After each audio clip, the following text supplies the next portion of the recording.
Hello, I'm Jen, and this is your Daily Makeup Minute for November 7th, 2018. Sola Look wants to know, would you love a Wonder Years palette? Well, before you get too excited, they're not doing it. Sometimes they're just portfolio pieces, folks. But one thing Sola Look is doing is partnering with Ricky's NYC. Look for their collections in Ricky's stores or online, including the upcoming 90210 palette and returning Dirty Dancing set.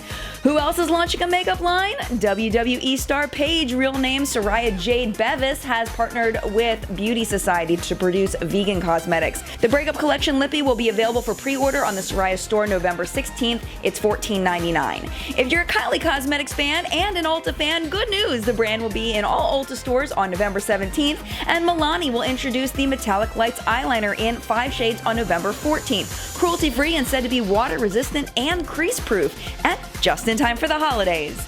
That's it for now. We'll see you here same time tomorrow. Look for Makeup Minute extras on my Instagram, and don't forget our full-length weekly newscast, What's Up in Makeup, every Sunday morning on YouTube.